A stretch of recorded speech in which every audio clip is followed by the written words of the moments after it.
So this one time in not band camp, I seen the insanity. Let me explain.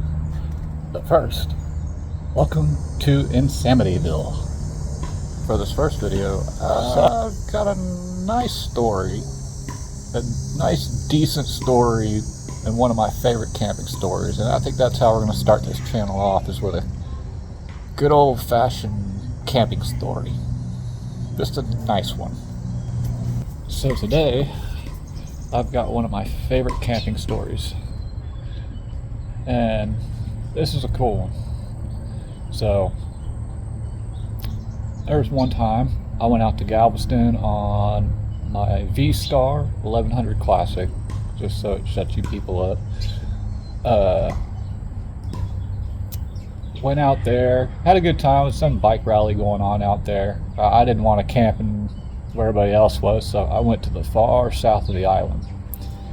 And they just had major rain, so all the access to the beach was closed down.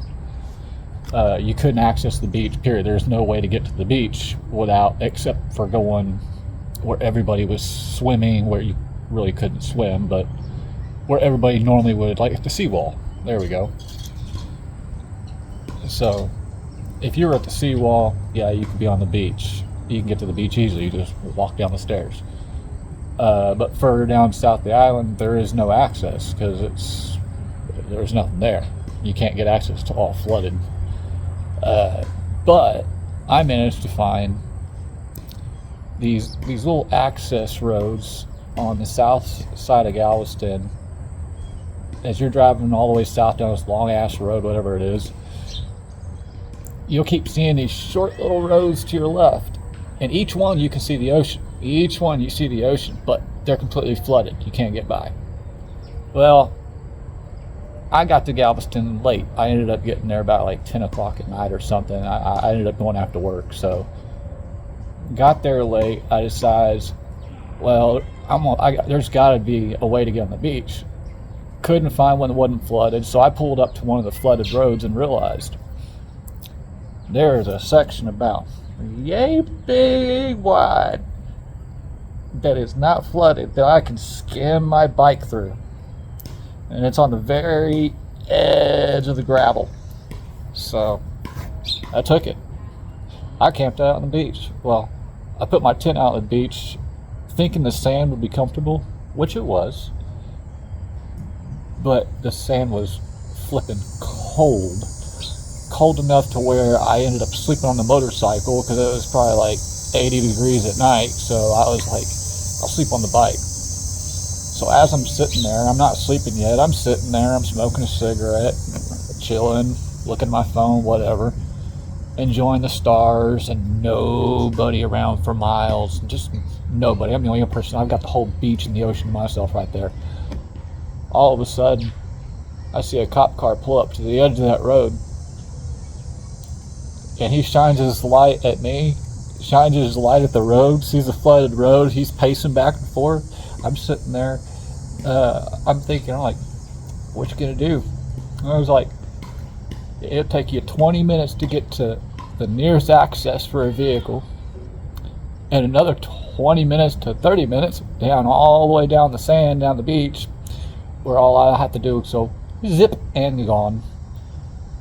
Now, he left. He realized he couldn't do anything, and I wasn't causing any problem. I'm literally just sitting there, chilling on my phone, staring at the stars, the beach, the ocean.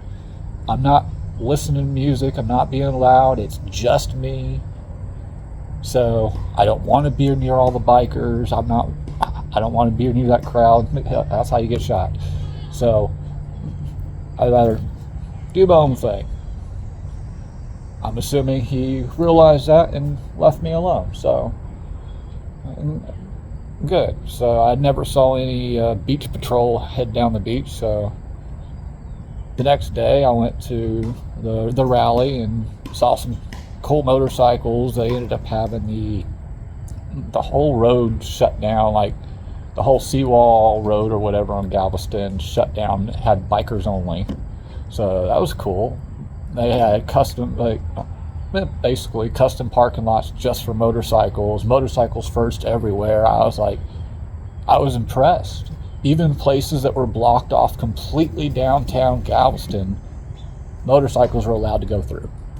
I was like, I'm impressed. So much free shit. I was like, hell yes.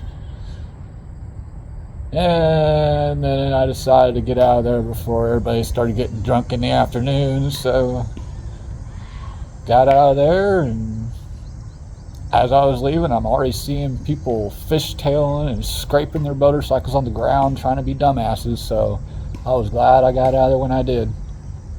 So yeah, that was one of my favorite camping stories.